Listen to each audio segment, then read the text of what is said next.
Em 7 de outubro de 2023, o conflito entre Israel e Palestina irrompeu em sua fase mais letal em décadas. Ataques coordenados liderados pelo grupo militante Hamas contra Israel resultaram na morte de aproximadamente 1.200 pessoas, a maioria civis, e na captura de cerca de 251 reféns. Em resposta, o Estado de Israel declarou guerra a Hamas, iniciando uma campanha militar na faixa de Gaza que desencadeou uma crise humanitária de proporções catastróficas, com dezenas de milhares de palestinos mortos e a vasta maioria da população deslocada. Imagens do primeiro-ministro israelense Benjamin Netanyahu discursando na Assembleia Geral das Nações Unidas, exibindo evidências das atrocidades, vêm circulando pelo mundo, justapostas a vídeos diários de devastação em Gaza. Esses eventos, por mais chocantes que sejam, não surgiram do nada. São a mais recente e violenta erupção de mais de um século de disputas por terra, identidade nacional e soberania. Para compreender a crise atual, é imperativo desvendar as complexas camadas históricas que a sustentam. Esse vídeo se propõe a dissecar de forma factual e equilibrada as origens e a evolução desse conflito. Serão explorados o contexto histórico que deu origem às duas aspirações nacionais concorrentes, os pontos que transformaram tensões em guerras abertas, os ciclos de violência que se seguiram e as consequências que definem a realidade atual de israelenses e palestinos.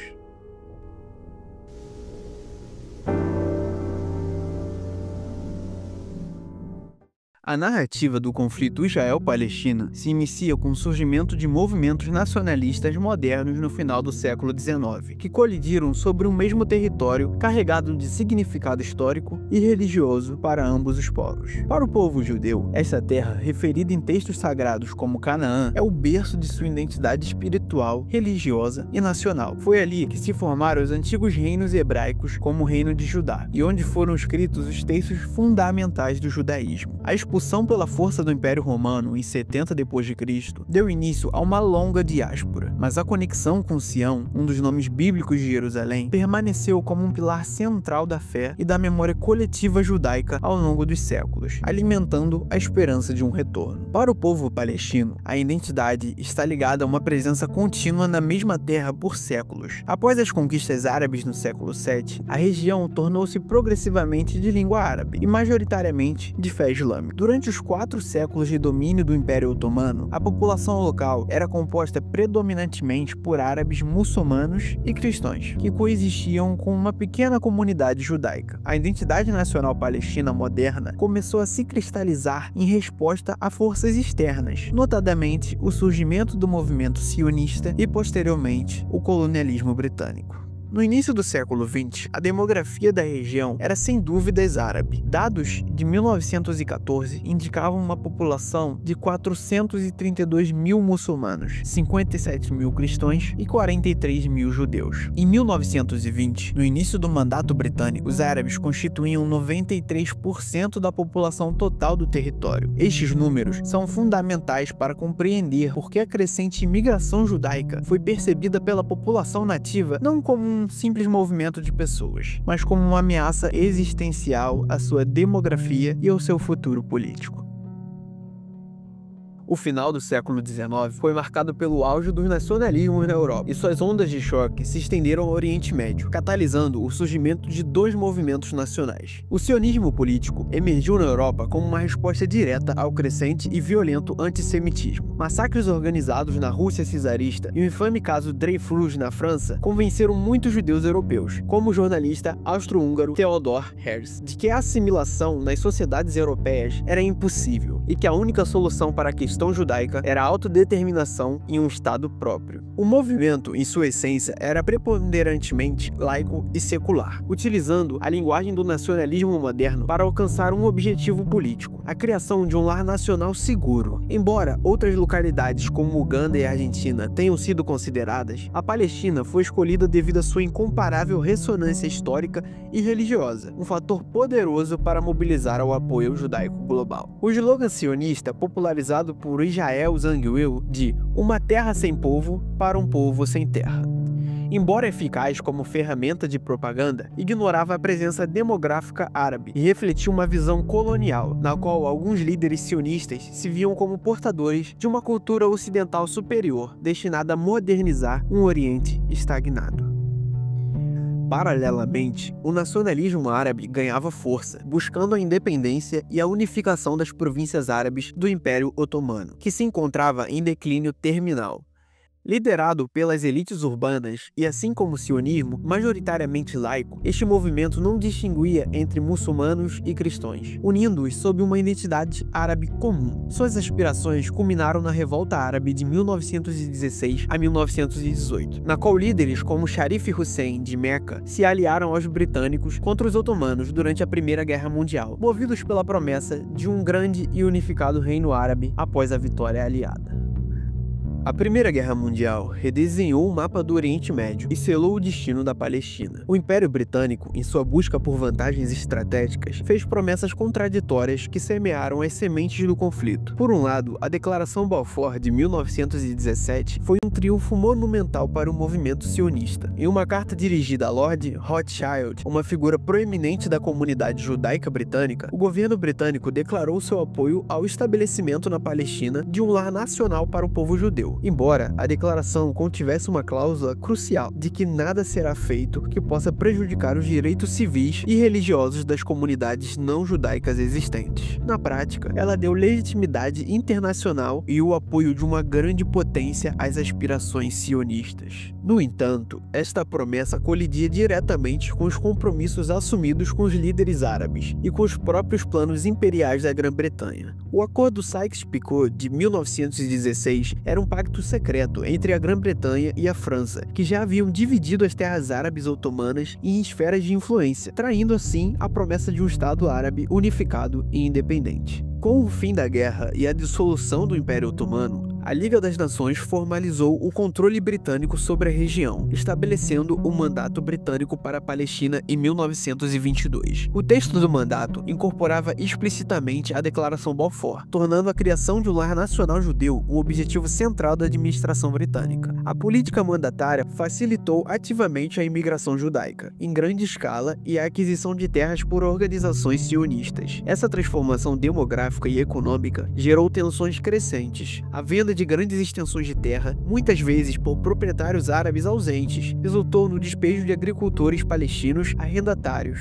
alimentando um profundo ressentimento e levando a surtos de violência intercomunitária. Em resposta à crescente insegurança, a comunidade judaica desenvolveu suas próprias estruturas paramilitares, que em alguns casos receberam treinamento e proteção das próprias autoridades britânicas. A culminação dessas tensões foi a Grande Revolta Árabe de 1936 a 1939. Este não foi um simples motim, mas a primeira insurreição nacionalista palestina em larga escala, unindo classes urbanas e rurais contra o domínio britânico e o projeto sionista. A revolta, que incluiu uma greve geral de 6 meses e uma rebelião armada camponesa, foi reprimida com extrema brutalidade pelas forças britânicas, que enviaram mais de 20.000 soldados e contaram com o apoio de milícias sionistas armadas. As consequências da revolta foram devastadoras e duradouras, especialmente para a sociedade palestina. Mais de 5.000 palestinos foram mortos e a maior parte da sua liderança política e militar foi sistematicamente eliminada,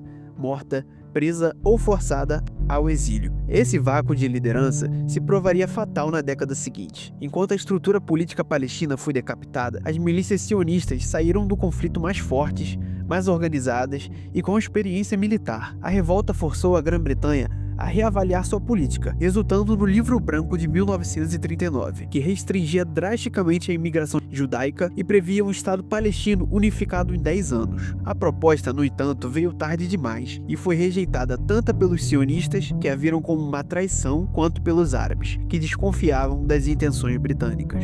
A aliança anglo-sionista estava rompida e o palco estava montado para o ato final do mandato.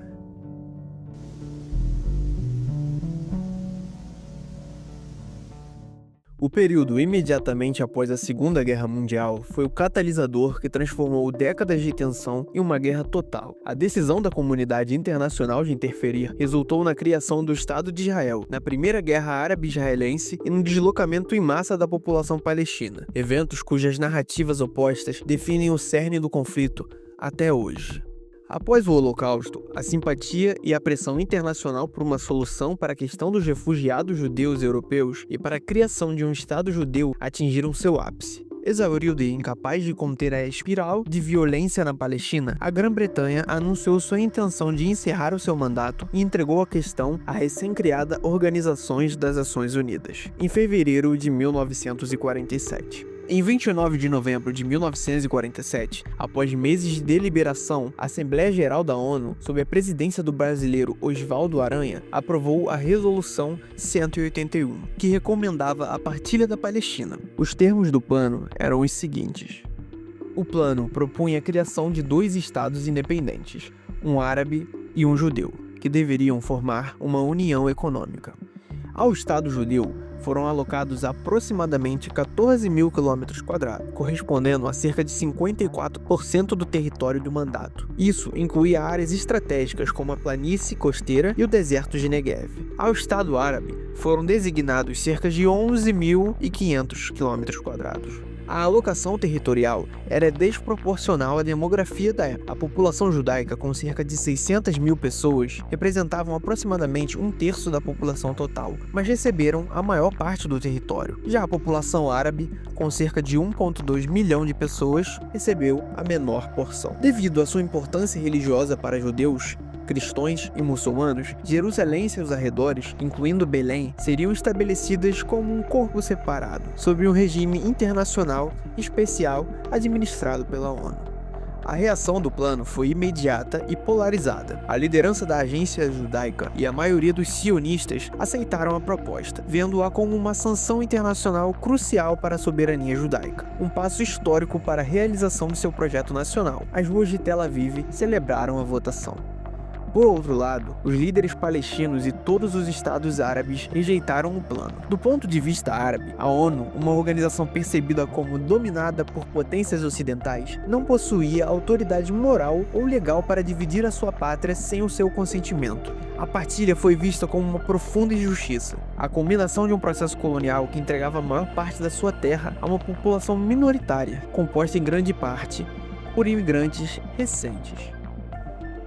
A aprovação da Resolução 181 não trouxe paz. Pelo contrário, foi o estopim para uma guerra total. O período entre novembro de 1947 e maio de 1948 viu a Palestina mergulhar em uma brutal guerra civil. Enquanto as forças britânicas organizavam sua retirada, intervindo apenas esporadicamente, milícias judaicas e grupos armados árabes palestinos se enfrentaram pelo controle do território. Nesse período, a comunidade judaica mais bem organizada e militarmente preparada conseguiu obter vantagens estratégicas significativas. Em 14 de maio de 1948, poucas horas antes do término oficial do mandato britânico, David Ben-Gurion, presidente do Conselho Nacional Judaico, proclamou a Declaração da Independência do Estado de Israel em Tel Aviv. O documento fundamentava a criação do Estado no direito natural e histórico do povo judeu e na Resolução 181 da ONU. No dia seguinte, 15 de maio de 1948, exércitos de 5 nações árabes, Egito,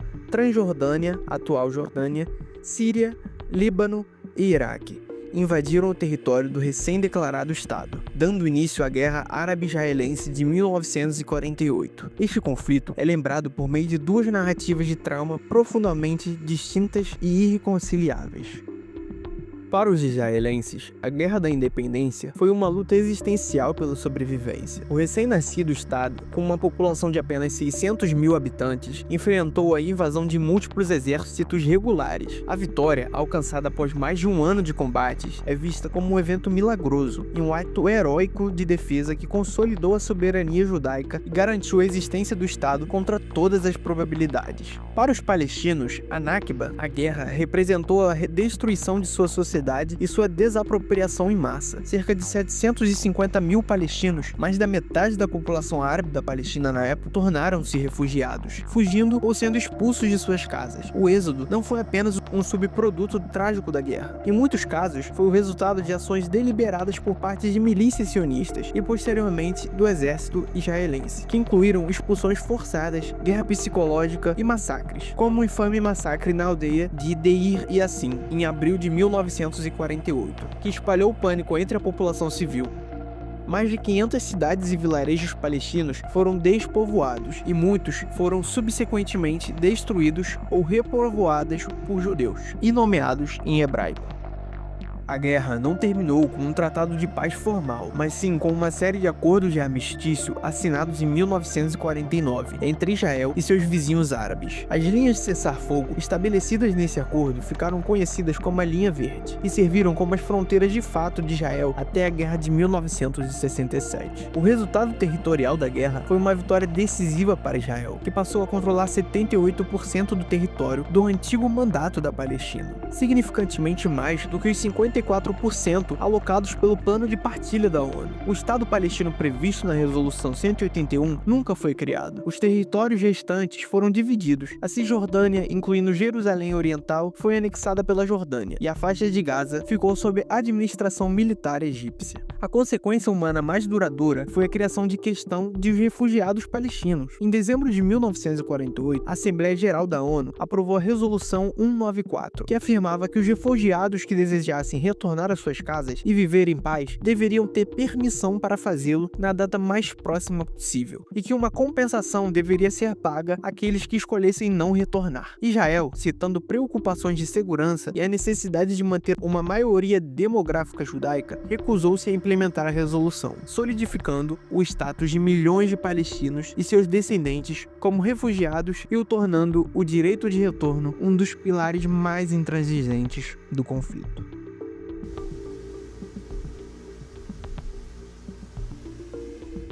As décadas que se seguiram a 1948 foram marcadas por um ciclo de guerras, ocupação militar e levantes populares. O conflito evoluiu de uma disputa entre estados para uma complexa dinâmica de ocupante e ocupado, com a ascensão de novas forças políticas e formas de resistência.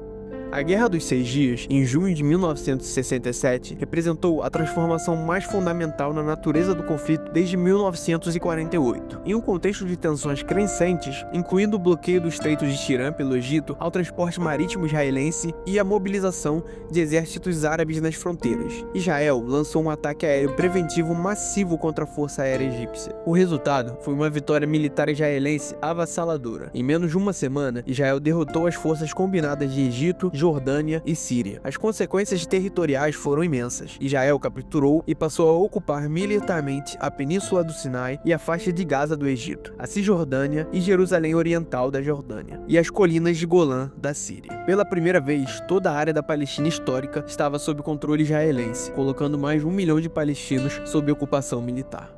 Em resposta, o Conselho de Segurança da ONU aprovou a Resolução 242, que estabeleceu a fórmula Terra por Paz, pedindo a retirada das forças armadas israelenses dos territórios ocupados, em troca do reconhecimento da soberania e das fronteiras seguras de todos os estados da região. A ambiguidade deliberada da resolução se a retirada deveria ser dos territórios todos ou de territórios alguns, tornou-se uma fonte de disputa diplomática duradoura.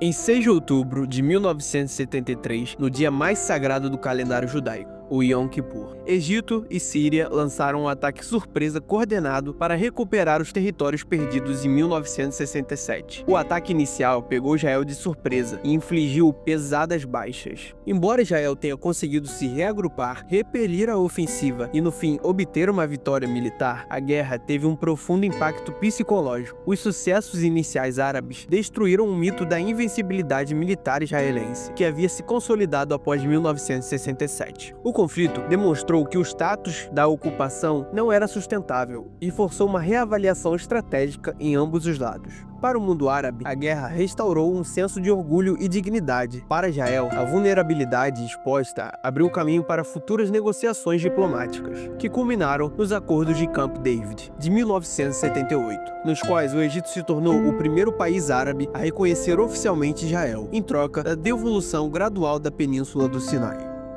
Com a ocupação se tornando uma realidade permanente, a resistência palestina mudou de forma, passando de uma luta externa liderada por estados árabes para um confronto direto entre a população ocupada e o exército israelense. A primeira intifada, de 1987 a 1993, conhecida como a Guerra das Pedras, foi um levante popular em grande parte espontâneo, que eclodiu nos campos de refugiados de Gaza e se espalhou pela Cisjordânia. Caracterizou-se por desobediência civil em massa, greves, boicotes e manifestações, nas quais jovens palestinos armados com pedras e estilingues enfrentavam soldados israelenses fortemente armados. A imagem icônica de um jovem contra um tanque capturou a atenção do mundo, humanizou a causa palestina e gerou pressão internacional sobre Israel. A intifada foi fundamental para levar ambas as partes à mesa de negociação, resultando nos Acordos de Oslo, assinados em 1993, que estabeleceram um reconhecimento mútuo entre Israel e a Organização para a Libertação da Palestina, e criaram a Autoridade Nacional Palestina, responsável por governar de forma limitada partes da Cisjordânia e Gaza. A segunda intifada, dos anos 2000 até 2005, foi muito mais violenta e militarizada. O estopim foi uma visita provocativa do então líder da oposição israelense, Ariel Sharon, ao complexo da mesquita de Al-Aqsa, em Jerusalém, em um momento de profunda frustração palestina com o fracasso do processo de paz de Oslo em entregar um Estado soberano. Este levante foi marcado por confrontos armados, atentados suicidas devastadores por grupos militantes palestinos contra civis israelenses, e uma resposta militar israelense massiva, incluindo incursões em cidades palestinas e assassinatos seletivos. A segunda intifada resultou em milhares de mortos, o colapso total do processo de paz e a construção por Israel de uma controversa barreira de separação na Cisjordânia. A violência da segunda intifada e o desmantelamento do processo de paz levaram a mudanças políticas sísmicas. Em 2005, o governo israelense, liderado por Ariel Sharon, implementou um plano de retirada unilateral da faixa de Gaza, desmantelando todos os 21 assentamentos judaicos e retirando suas tropas do território. A medida, executada sem coordenação com a autoridade palestina, foi apresentada por Israel como um passo para melhorar sua segurança. No entanto, Israel manteve o controle total sobre as fronteiras, o espaço aéreo e as águas territoriais de Gaza, transformando a ocupação direta em um controle remoto. Este vácuo de poder em Gaza, combinado com a crescente desilusão com a corrupção e a ineficácia do partido governante Fatah, preparou o terreno para a ascensão do Hamas, um movimento islâmico que se opunha fundamentalmente aos acordos de Oslo e defendia a luta armada. Nas eleições legislativas palestinas de 2006, consideradas livres e justas por observadores internacionais, o Hamas obteve uma vitória esmagadora. A comunidade internacional, liderada pelos Estados Unidos e pela União Europeia, que consideram o Hamas uma organização terrorista, recusou-se a reconhecer o governo eleito e impôs sanções econômicas paralisantes. As tensões entre Hamas e o Fatah escalaram para um conflito armado. Em junho de 2007, após uma breve e violenta guerra civil, o Hamas tomou o controle total da faixa de Gaza à força, expulsando as forças leais ao Fatah. Este evento resultou em uma profunda fratura política palestina que persiste até hoje, com duas autoridades rivais, o Hamas governando Gaza e a autoridade palestina liderada pelo Fatah administrando partes da Cisjordânia sob ocupação israelense.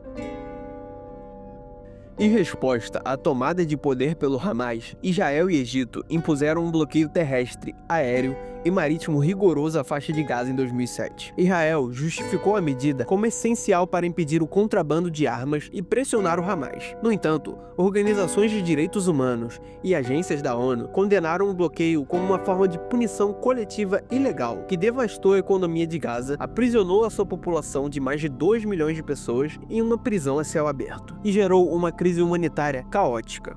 Este período foi marcado por um ciclo de violência recorrente, com o lançamento de foguetes de Gaza contra Israel por parte do Hamas e outros grupos militantes, seguido por ofensivas militares israelenses em larga escala. As principais operações incluíram a Operação Chumbo Fundido, um ataque de 22 dias que causou a destruição generalizada e resultou na morte de cerca de 1.400 palestinos, a maioria civis, e 13 israelenses. Operação Pilar Defensivo, uma ofensiva de 8 dias que matou aproximadamente 170 palestinos e 6 israelenses. E a Operação Margem Protetora, um conflito prolongado de 50 dias, que resultou na morte de mais de 2.200 palestinos, a grande maioria civis, e 73 israelenses, principalmente soldados. Este ciclo de violência entrincheirou as posições de ambos os lados. Para Israel, as operações eram vistas como atos necessários de autodefesa contra uma organização terrorista. Para muitos em Gaza e no mundo, eram vistas como ataques desproporcionais contra uma população civil encurralada.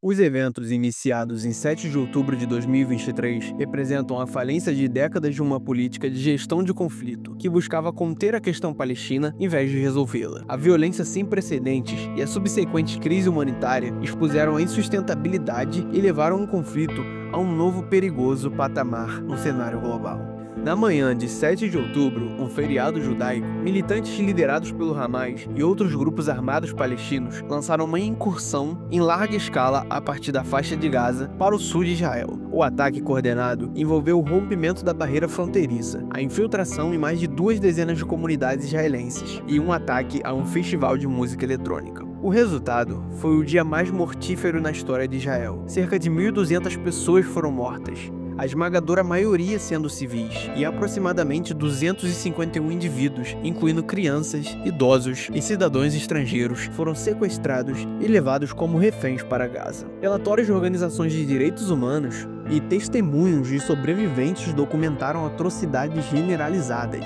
incluindo assassinatos deliberados de civis, tortura e violência sexual, que constituem crimes de guerra e crimes contra a humanidade. A resposta de Israel foi imediata e massiva. O governo declarou guerra ao Hamas, estabelecendo os objetivos de destruir completamente as capacidades militares e de governo do grupo e garantir a libertação de todos os reféns.